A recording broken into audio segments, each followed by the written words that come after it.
say Shempa. Shempa? Shidra. Shidra. Shempa Shidra. Shempa Shidra. Shempa means attachment. So, you know, when you first hear about Buddhism, you think, oh, Buddhists aren't attached. Buddhists aren't supposed to be attached, right? And it's like the kind of the first concept of the early exposure to Buddhists, right? It's like this vision of Buddhist monks and nuns who are imperturbable, not flustered by anything, not bothered by anything, right? Certainly wouldn't walk across town for for a croissant and a latte, right? Please. Well, I think of renunciation like renouncing stuff. This isn't renunciation. This is attachment. We're talking about not being attached to something. Like if you're like good Buddhist, you shouldn't be attached to like your favorite cookies or your favorite beverage or your favorite meal. Well, one of my first impressions of renunciation was like stuff. It's freedom from attachment. We have to talk about. So when we talk about what is attachment, renunciation is a different thing than attachment. Different ideas. So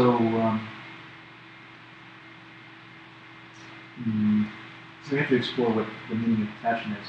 She means four, and drill is freedom from four attachments. So these are this idea of freedom from four attachments is a very famous lojong. This is another lojong of Shempa Shidra, freedom from four attachments. And so there's a story of how it was written.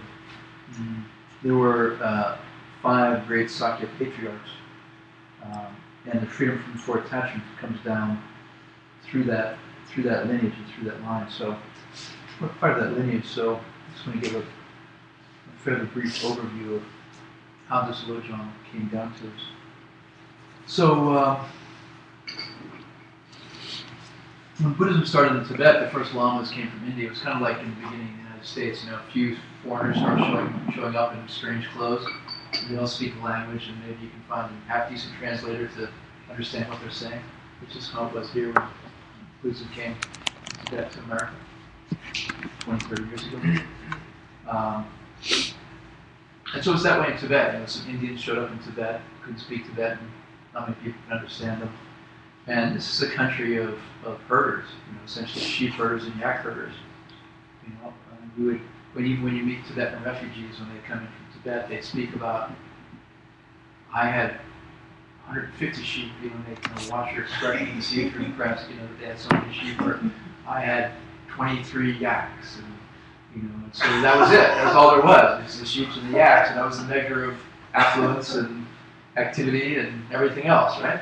So that was the country. That was the economic activity of the country, right? So this country of yak herders, and so here come these Indians talking about strange things, like death, being aware of death and death meditation, and advanced philosophy, emptiness, karma, things like that, to essentially farmers and herders, right? And people are like, wow, this is amazing stuff. And so they started to build little dharma centers, little small dharma centers like happened here in the United States, right? And there's a person named Kunchen Gyalpo, and he started a dharma center in Tibet on a hillside. It was kind of a white, chalky, rocky hillside that he picked to build his little dharma center. And he was born in 1034. It's just like one of us, He heard teaching from some foreign lama that came in and started teaching these things, and he thought it was great, and so he started a little dharma center, right? So, and then people started building these things all over Tibet. It's not like, after 3 years, all of a sudden there are a million monasteries in Tibet, right? It's very much like it's happening here, where, you start with a few little scattered dharma centers, and then very slowly over time it builds up, and over a certain number of generations, you end up with thousands of monasteries and millions of something.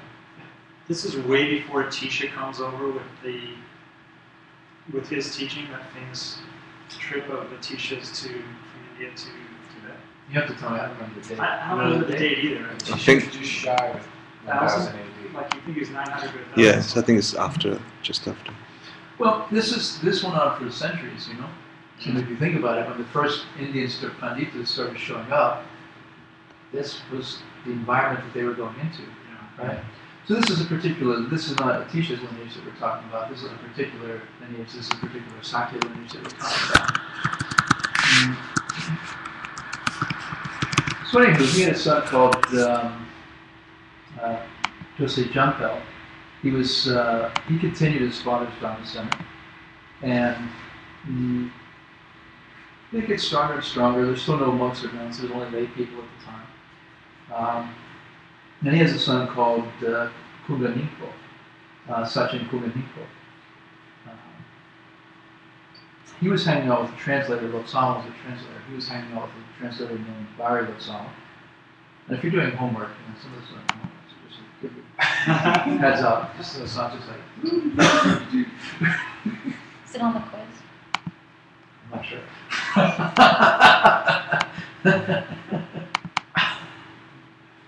Anyway,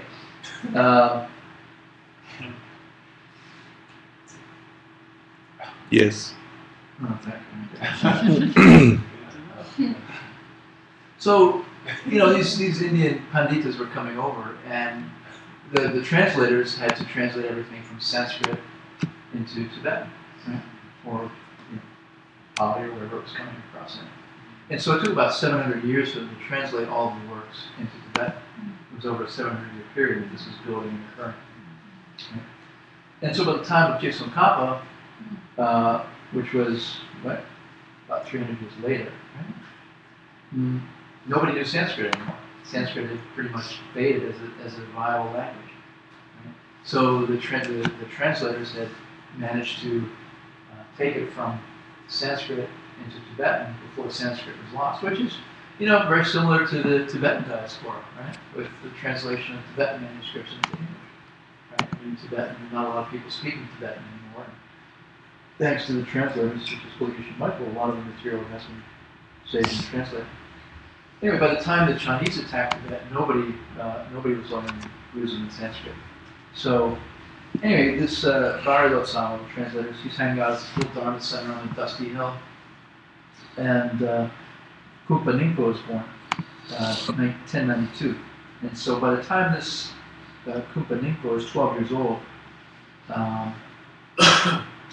he's hanging out with the translator. The father is the abbot of the little monastery, running a little Dharma center. And he said, basically, look, your father's got this little Dharma center, and he's a big man, and you need to man up and learn what you need to learn to take over from your father. So he basically said to this 12-year-old, you have to get serious and study and practice. And he introduced him to the secret teachings. I said, you have to study the secret teachings so that you can be an enlightened being, and you can learn what you need to learn, and you can be ready to take over this Dharma center. You have to study the scriptures. You have to understand ethics.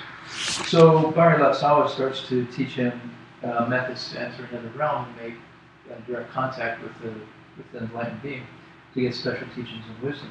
So he teaches him these deep, profound practices to reach Manjushri, who is embodiment of wisdom. So if you think of all of the wisdom that exists embodied in human form, it would be manifestation, so physical manifestation in the form of Manjushri. So this 12-year-old is engaging in these spiritual practices, and he runs into serious problems. He runs into some heavy spiritual difficulties. It's not like everything goes well for him. It didn't go well for him. And so Bari Latsawa taught him another tantric practice to overcome the obstacles, and then this kid makes contact with the wrong high beings. He doesn't make contact with enlightened beings. He makes contact with very powerful negative beings. And so Bari Latsawa teaches him more powerful practices to overcome those and to make contact with enlightened wisdom. So this is 12 years old. So he's 12 years old, and then all of a sudden he makes contact, and he has a vision of Manjushri. He goes into this extraordinary vision of wisdom, flanked by two bodhisattvas, and so they're having a conversation, talking to this kid, and he grants him a teaching on the spot called Shempa Shidra, the freedom from four attachments. And so that's where this teaching comes from. And then later he becomes a very great Lama called Sakya, the Great Sakya. So the Sakyas, great Sakyas in the beginning were not monks. So and so the Tibetan word for a dusty white hill is Sakya.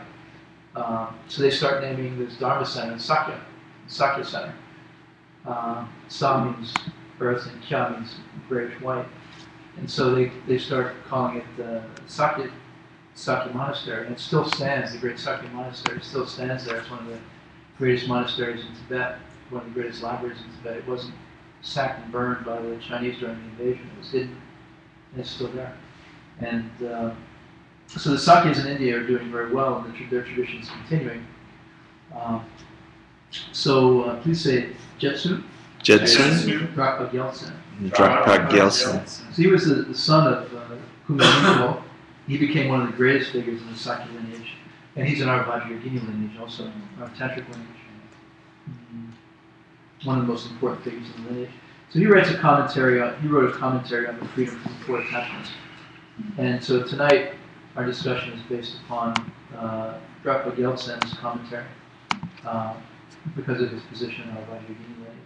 And so then he passed it on to his nephew, who's the Sakya Pandita, Kumbh Gyaltsen.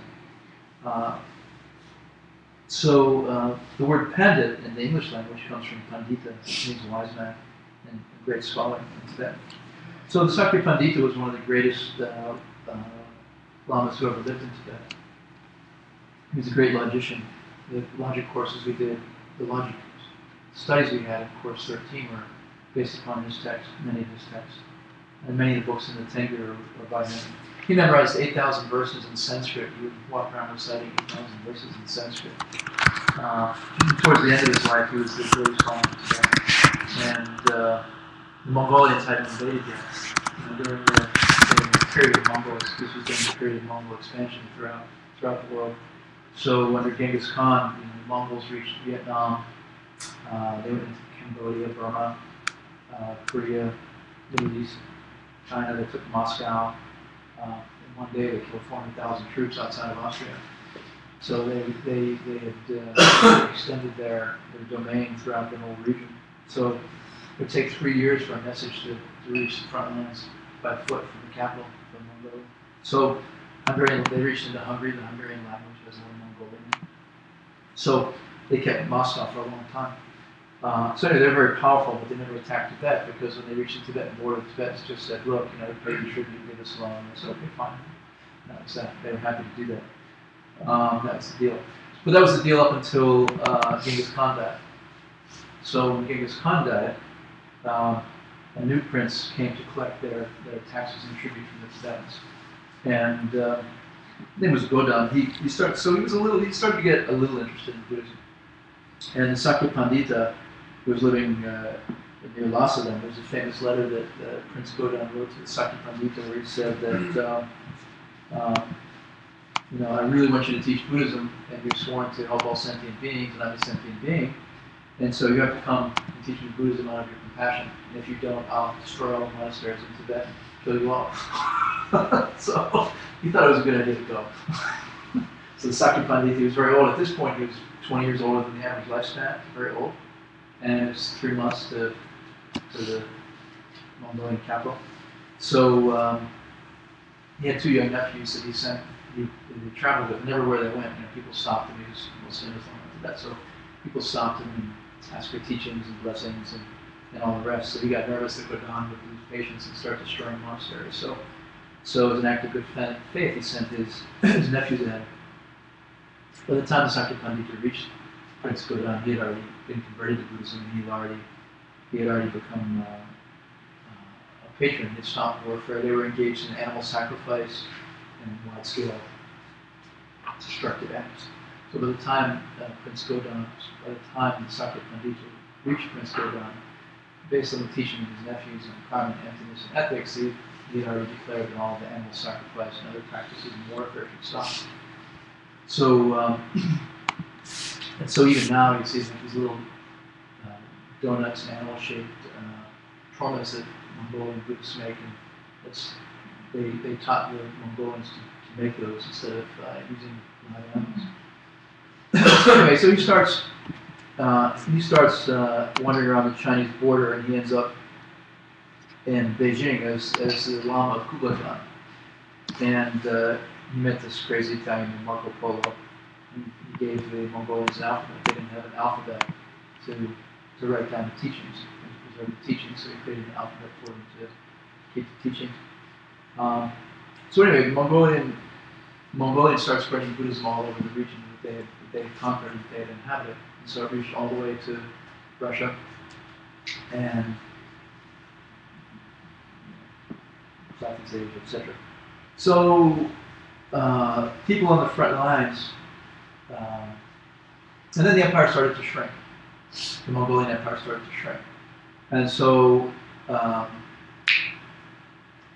around the time of the American Revolution, around 1770, the Mongolians were told to go home from the Russian steppes.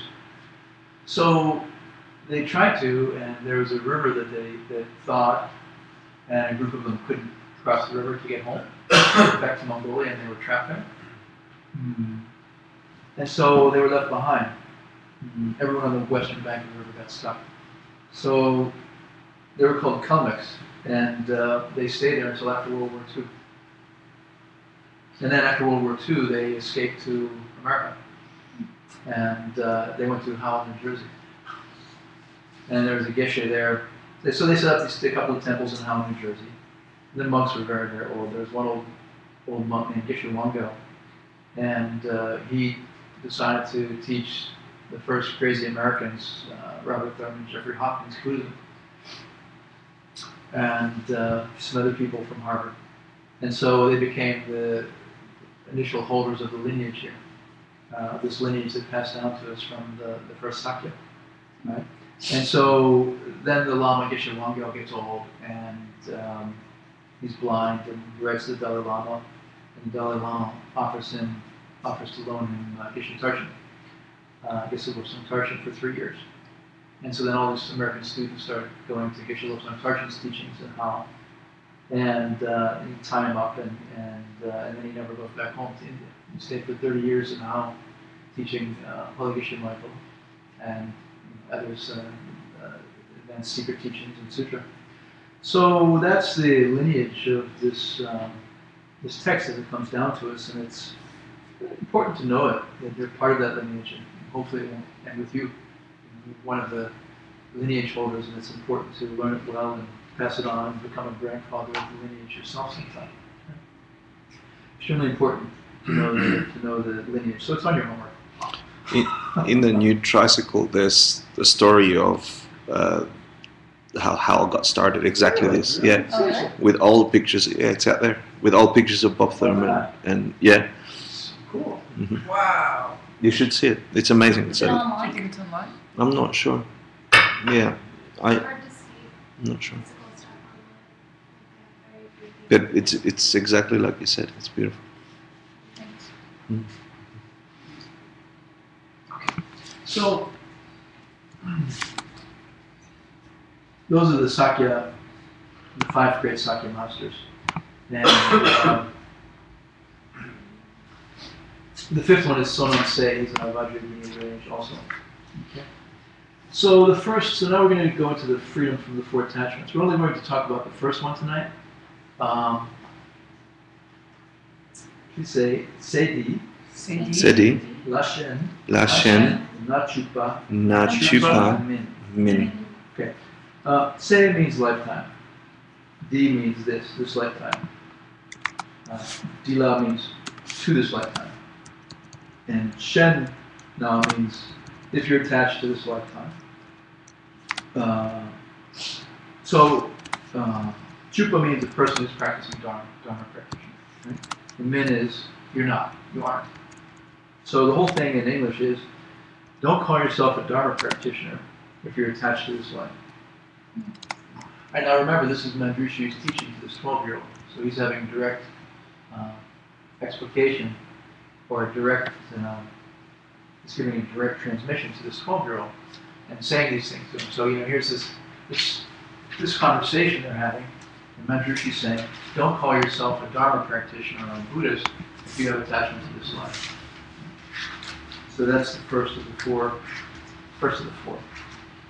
Freedom from the four tensions. Okay. So that's what we're going to talk about for the rest of the evening. What does it mean to be attached to this life? What is Manjushri meaning? What is he talking about when he says, "Don't call yourself any kind of practitioner if you're attached to this life"? Right. So, he's not talking to just an ordinary schmo. He's talking to the grandson of the founder of the Sakya monastery, right?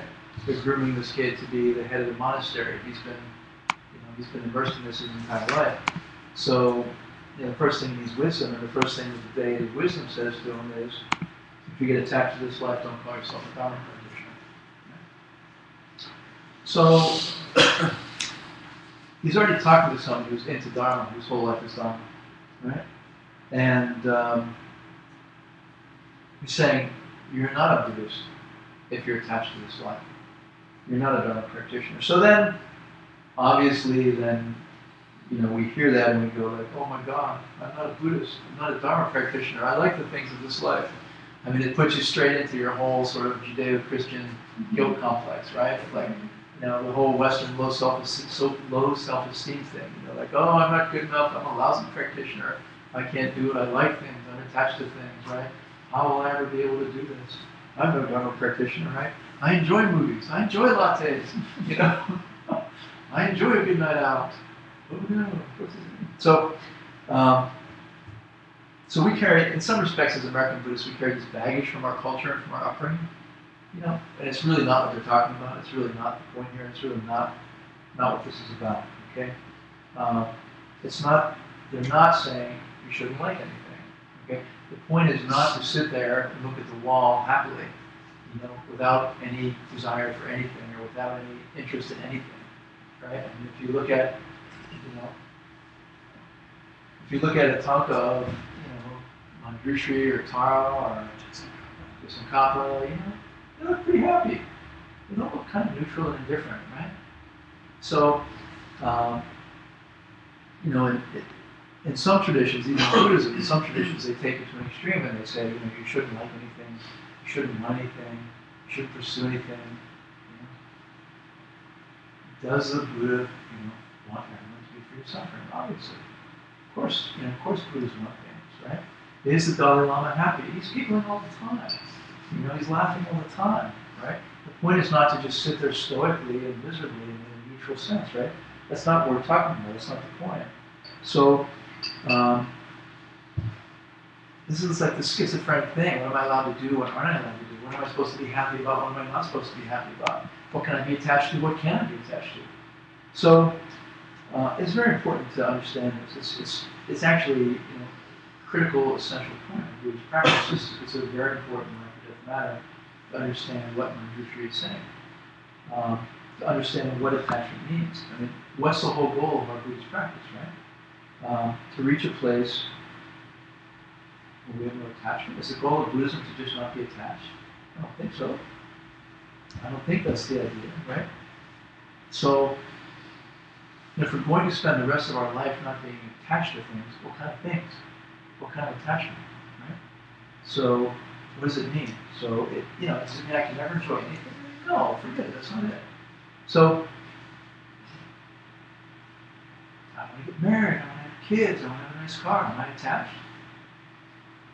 I want a nice apartment to live in, am I attached? That's not the point, that's not what they're talking about, right? So, what does attachment mean? Right? Because if you have attachment, says Drakpa Gyaltsen, then whatever you're doing is not Dharma. Whatever you're doing is not Dharma if you have attachment. Okay? You're meditating, you're studying scriptures, you're helping people. It's not Dharma if you have attachment. That's it. So you have to figure out what attachment means here. So, how we spend our life and what we do with our life is a barometer of the attachment that he's referring to. We make decisions all day long about what to do and what not to do with our life. Right? What's right and what's wrong, what's virtuous, what's non-virtuous. Right?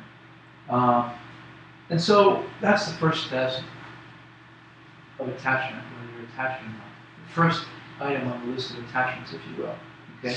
So we're going to go through a list of things which mean you're attached. Okay? If you're doing these things, you have attachment. Okay? So the first of those is your choices, right? Like, doesn't mean rock and roll. If you choose rock and roll, you're attached. No. That's not what he's saying. All right? The goal is not to reach a place where you don't care about anything. Buddha paradise is blissful, right? Like every atom of a Buddha paradise gives you millionfold bliss over anything you have here, with every sense and every experience. So there's this totally satisfying, blissful ecstasy in Buddha paradise. So the idea is not to just be like, I don't need anything, I don't enjoy anything, I don't want anything. That's not what we're talking about, okay? So there's wonderful things, the sunset, flowers, children's faces, wonderful experiences, wonderful happy experiences. So it's not like we're rejecting happiness in we are. It's not like we're rejecting positive, lovely, beautiful experiences. We're not rejecting them, okay? We want them to happen a millionfold, and we want them to go on forever. That's the point, okay? So you're not supposed to feel guilty that we're having some kind of human happiness or satisfaction or pleasure. That's what human beings were made for. Human beings were made to experience happiness and pleasure, and then the goal of the spiritual path and practice is to have that millionfold ecstasy that lasts forever. Right? That's the ultimate evolution of human life, and that's what spiritual evolution of human life is to attain that goal, is to reach that total bliss. Okay?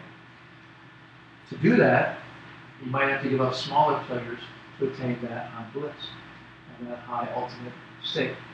So that's what the Sakapandita said. He said that if you want to be a good practitioner or a good teacher of Buddhism, you might have to give up small pleasures and small satisfactions to get the big ones. Right? You can't be attached to small pleasures. People who are attached to small pleasures generally don't reach the great ecstasy and the great liberation, the great bliss of liberation. Why?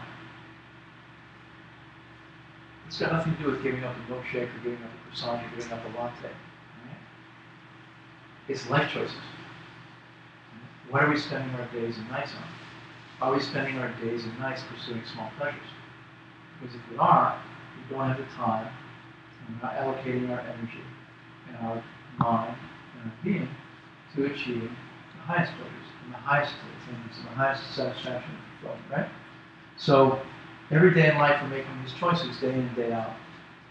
What am I going to do? What am I not going to do? Making the right choice is freedom from attachment. It's the first freedom from attachment. That's what he means when he said, you're no Dharma practitioner if you're attached to this life. If you're making choices in our life, we're making choices in our life, where we're pursuing all these small pleasures and squandering the opportunity for the high spiritual realization and pleasures, then you're a Dharma practitioner. It's simple. It's straightforward. How can you call yourself a Dharma practitioner if you're not putting your life energy into it in a meaningful way? So, for those of us who are not sure if we understand you, would it be correct to say that it's okay to like a flower, that could enjoy a God's face, but it's not okay if that's inhibiting your ability to go after some of the larger Dharma practices? Yeah, there's absolutely nothing bad or wrong with enjoying a flower or a child's face or a sunset or anything else. How many times do you choose to pursue those things? And how many times do you choose to pursue spiritual realizations? So if it doesn't get in the way of spiritual realizations, then you're not attached to it so much that it inhibits your spiritual growth. That's not the kind of attachment. On what basis do you decide to do what you do with your life?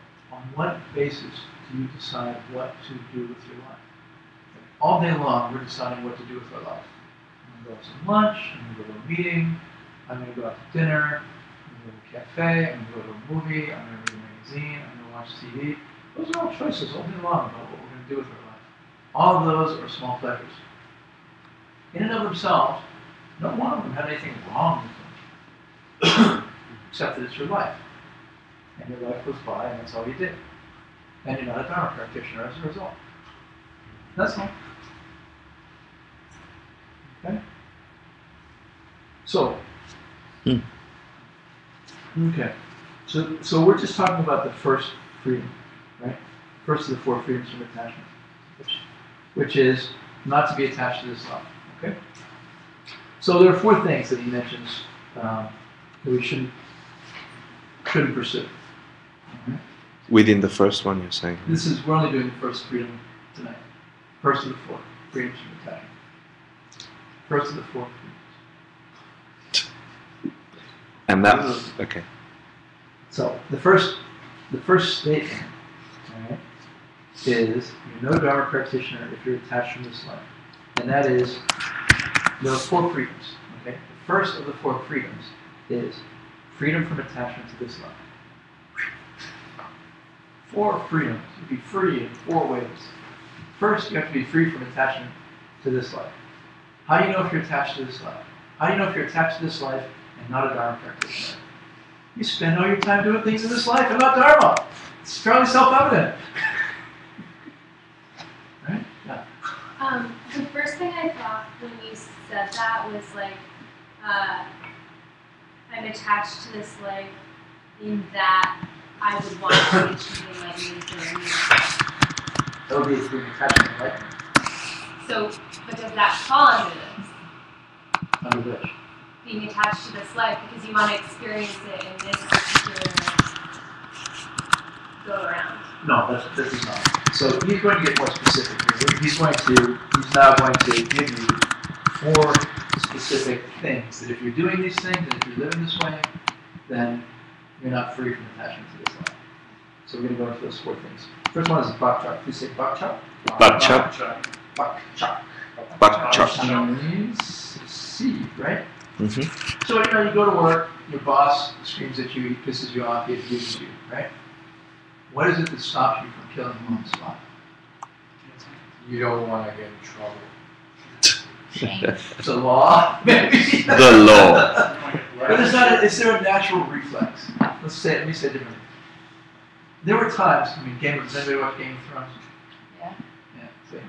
It's like, there are times in places in the world where it doesn't take much to be killed, right? You say the wrong thing, you do the wrong thing, someone will kill you.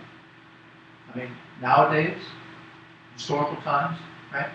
I mean, there are plenty of cultures and plenty of historical periods where if you said something to someone wrong, they could kill you. You would have a duel, they would just outright kill you. And it was normal. Right?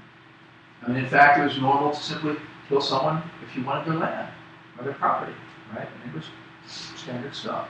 So why is it now, in this time, in this culture, in this period, it's not normal? Right? Bakchak, seeds.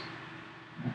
There are certain seeds and certain predispositions and certain internal reflexes and impulses that we have where we don't automatically just kill somebody when they offend us. Which isn't always the case. It doesn't always exist, right? So, and it's not true of just, killing someone. Right? True of pretty much any ethical impulse, right? Why don't we just go and rape and pillage whatever community we're stronger than? Some impulse. There's something in us that says that's not right. That's the wrong thing to do, right? Like you're a kid growing up. I remember I had an uncle who was in Canada when I was a kid. He would catch mosquitoes and he would pull the wings off mosquitoes so that they would leave them alone, Why do some people have that and some people not have that? Why do some people, delight in killing animals as children or insects and others not? These are internal impulses, right? So, there's something that keeps us civilized. There's something inside of us that restrains us from these impulses and these behaviors, right? So,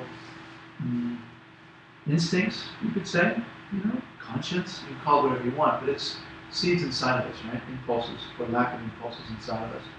And don't think it's self-existent. It's just not there from its own.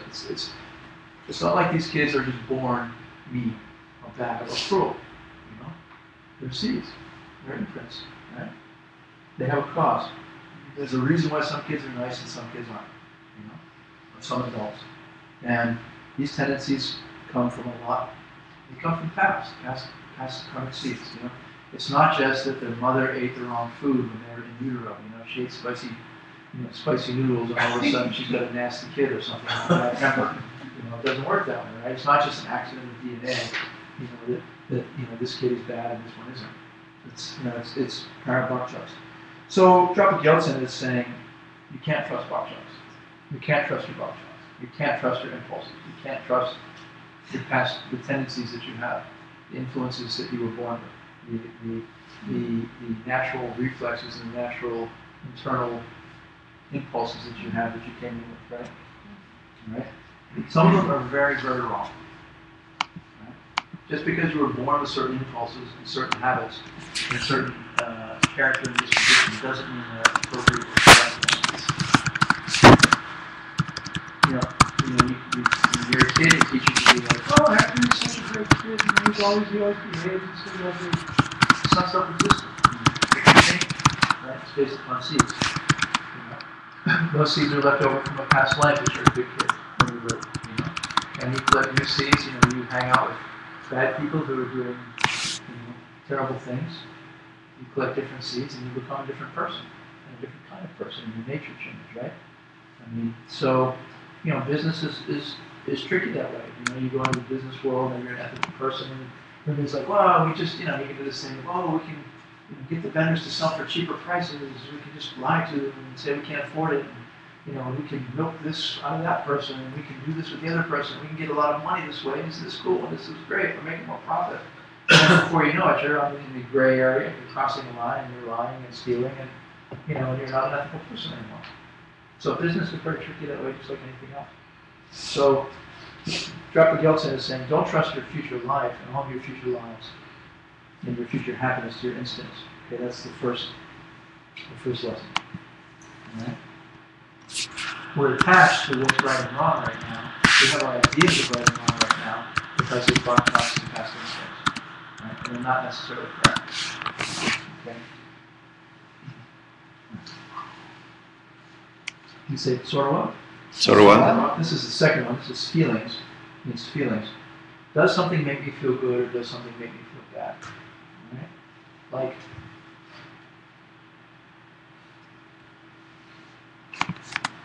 we all have this idea about who we are. We have this idea about ourselves. Like, I'm a good person. I don't lie. Unless I'm really under duress. Like, I wouldn't steal, right? But we live in a culture and a society where we have pretty much everything we want and we're not under duress. Right? If we take our value system, we take our ethics and start starving, right? Then we maintain those same ethics. Or do we start stealing? It's like you go to India, right? And if you want to do anything, if you want to get on a train, you have to fight, push and shove. You wait for a week on the train, never get on a train. Unless you push somebody out of your way and climb over them, right? Is that rude? Do you want to get on a train? If there's not enough food in the village, and everybody has to fight for the food and struggle for the food, what do? Do you starve or do you get food? And we say, oh, in our culture, in our society, it's not the case. But it is the case. You go to a neighbor, you go to underprivileged areas. People do whatever it takes to survive, right? And they'll sell drugs to anybody, sell crack to whomever, regardless of whether it ruins their life, because they get a little money for it. Right? So, and the same is true of pretty much everybody. Our ethical system is a function of not being under duress. It's easy for us in the United States to say we're ethical people, we treat people well, we're virtuous. Yeah, because it's considering a good portion of the world resources and have everything we need. But, when there's gasoline shortages, or, when there's going to be a hurricane, and everyone rushes to the store and empties the shelves, they're not being polite. Or we go to war. Yeah. Mm-hmm. So,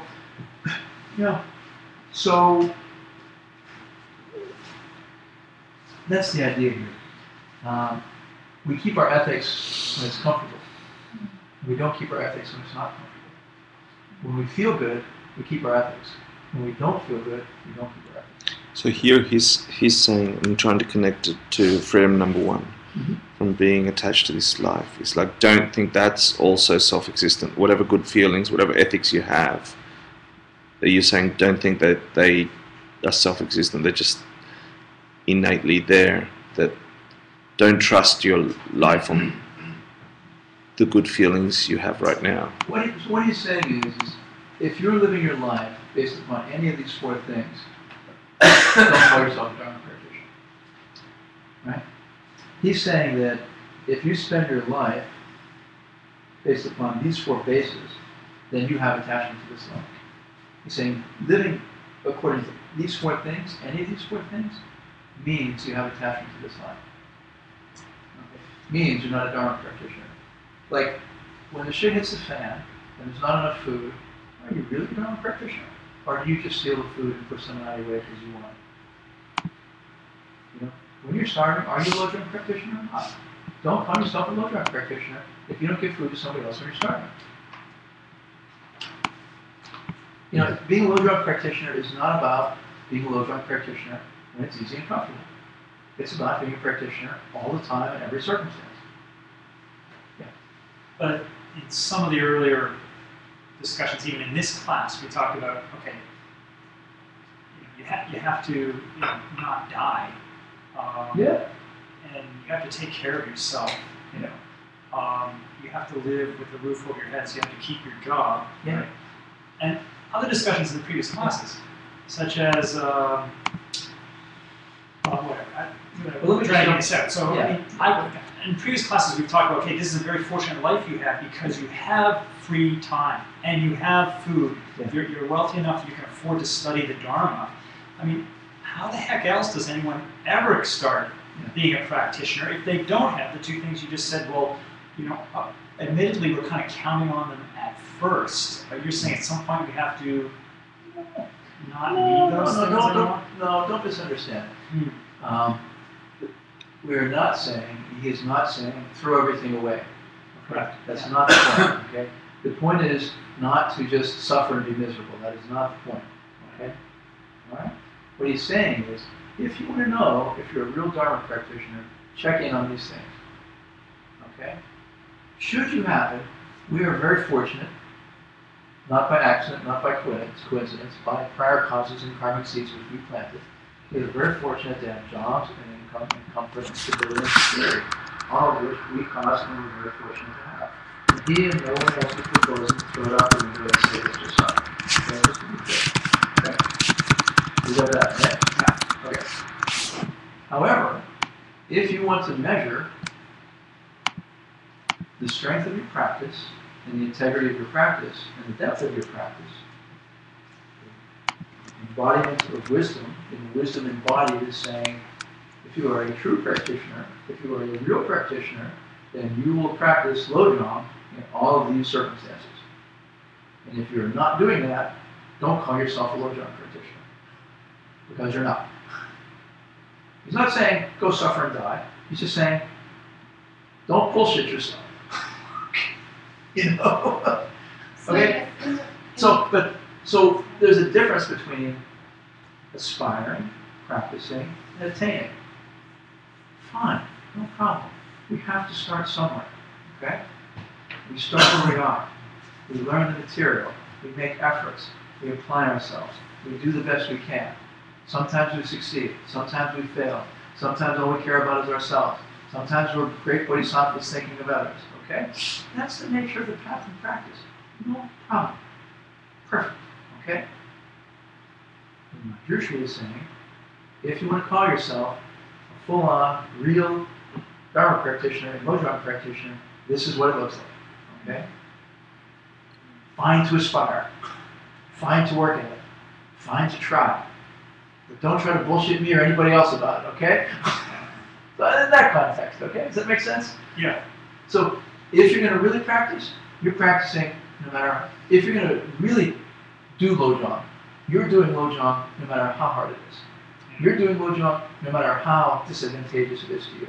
You're doing LOJONG no matter what your society says, etc., etc., etc. You see what I mean? Yeah. Yeah, I was just thinking about the situation that you posed in which, like, the fact that you're supposed to preserve yourself, and then the fact that you're supposed to help others, like, are in opposition. So, in the case where you have to give someone food, or you starve, or like, no, give someone food while you're starving.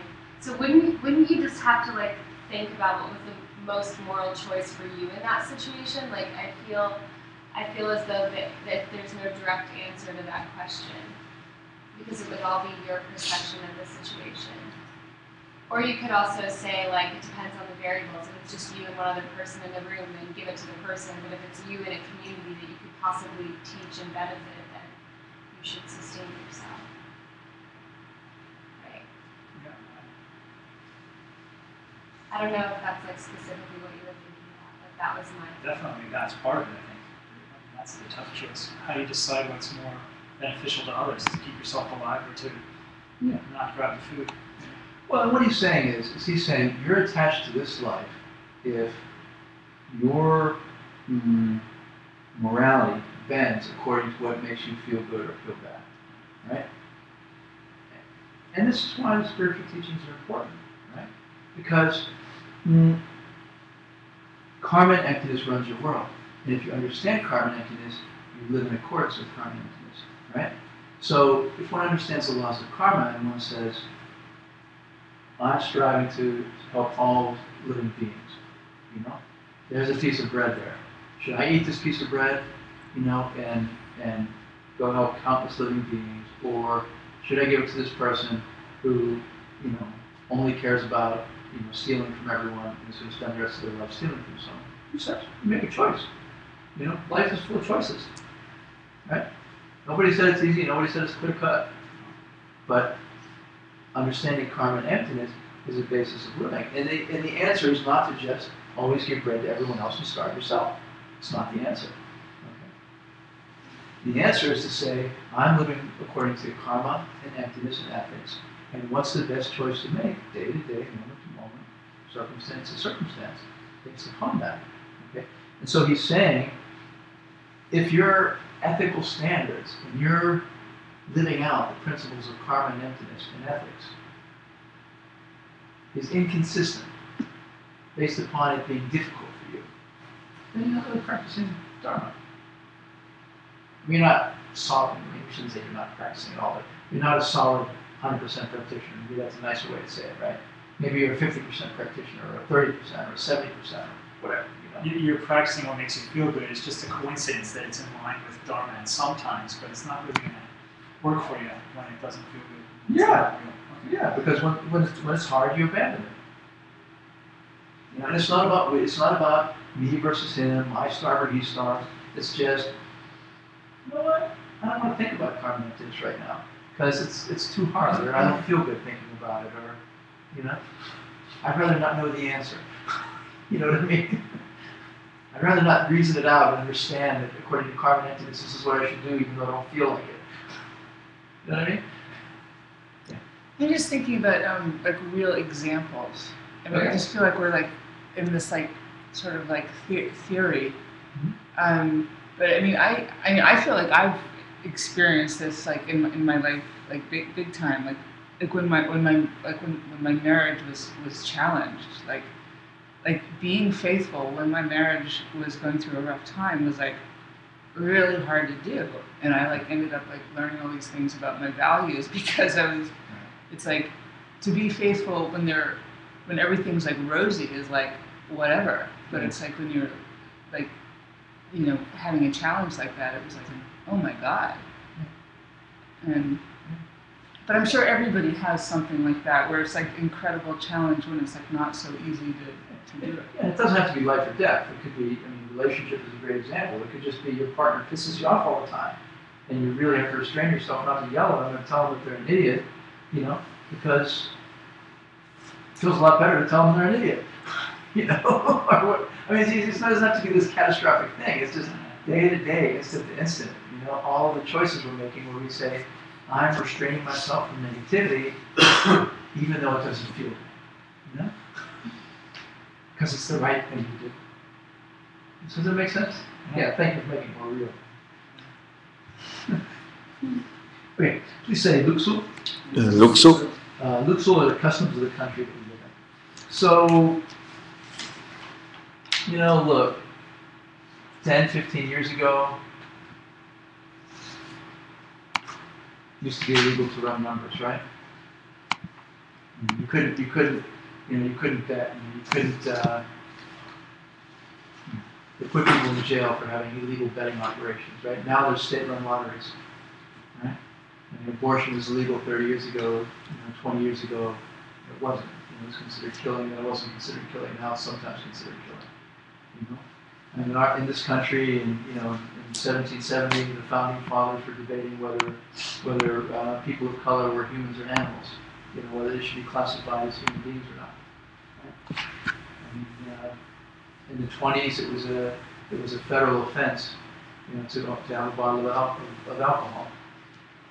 It was a crime against the Constitution, criminal offense. You'd be put in jail on a bottle of alcohol. Now, the government collects taxes and it's everywhere. So the values of cultures and customs change all the time. You should kill people if they do something wrong. You shouldn't kill people if they do something wrong. Okay? So, marijuana is evil. Marijuana is horrible. Now, it's legal and the state, and the states collect taxes. So you can't trust your culture and you can't trust your country to give you a value system, essentially. Our culture and our civilization value system is not absolute and is not correct. We grew up with a value system which was imparted to us by our parents and by our teachers. And, a lot of these people, they're like, home watching Oprah at night. Some people's parents were not very well educated, or very worldly, or whatever it might be. And they're the ones saying this is right and this is wrong, you should do this and you shouldn't do that. And that's absolutely amoral and that's absolutely required by law. It's got nothing to do with anything except the television show they watched or what their parents told them or some other cultural element. So he's saying here that, if you are living your life according to the customs of your country, then you're not practicing them. Okay? We're brainwashing the time our kids to think certain things are good and certain things are bad, and they change. They just do. Okay? So, our culture, we live in a culture, we live in a society that says, you got to work 5-6 days a week to live and support yourself, to be able to have food and clothes and a place to live. And then you can have 1 day a week to do your laundry and your chores and your grocery shopping. Maybe you can rest a day. And that's a particular value system, a particular culture and civilization. It's crazy. It's not right. It's not correct. The fact that our culture and our society doesn't say that you have to study ethics from an early age, that you don't have to practice contemplation from an early age, you don't have to engage in trainings to treat others well. Means there's something wrong with our culture and our civilization and our society. The fact that our culture and our society doesn't say everyone's required to engage in deep contemplative retreat practices means there's something wrong with our culture and our society.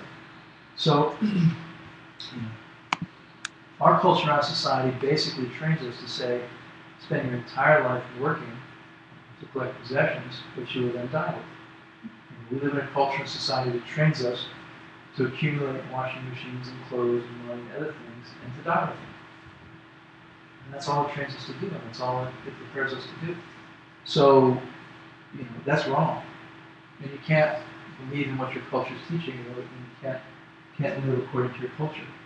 So, they're saying you have to live your life free of the ideas that your culture inculcates you with, right? That it's feeding you. What's the right thing, what's the wrong thing to do? Right?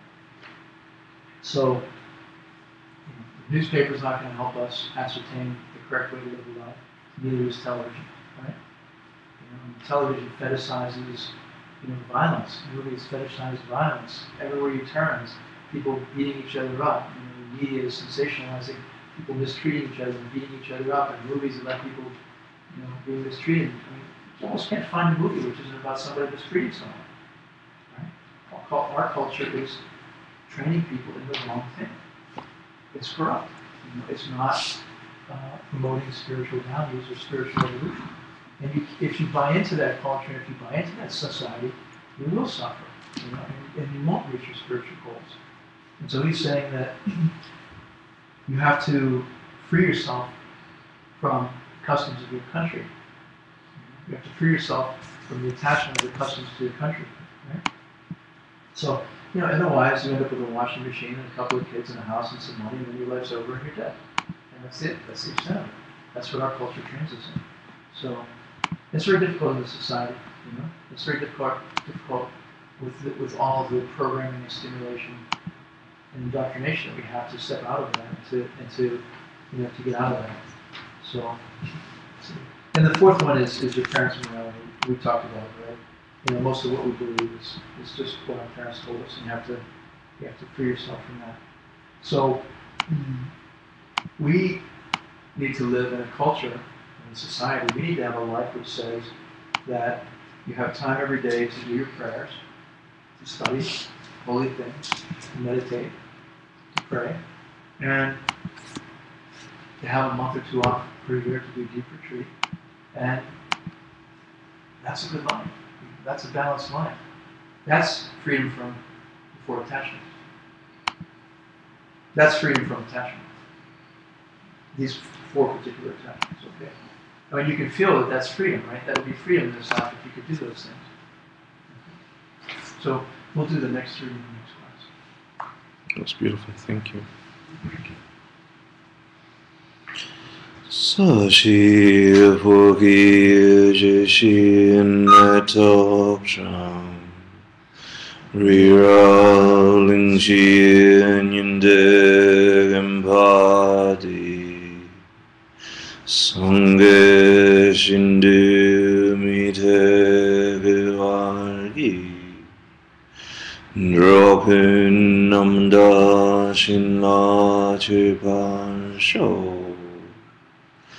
Hidam Guru Ratna Mandalakam Ninyatayani Gawadi Gawakun Sunam Yeshe Zogzog Shin Sunam Yeshe Legend Way Dampa Guni Japar Show. See that holy being, as your crown becomes smaller and the brighter glowing light. Descend to your heart, blessing your minds. By the power of these teachings and our holy intention, may we quickly, beautifully, sweetly live in accordance with freedom from attachment. May we thereby quickly realize all of our spiritual goals in this day of life and all suffering under.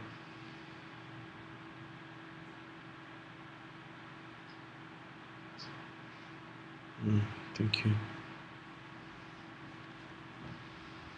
Thank you. Pleasure.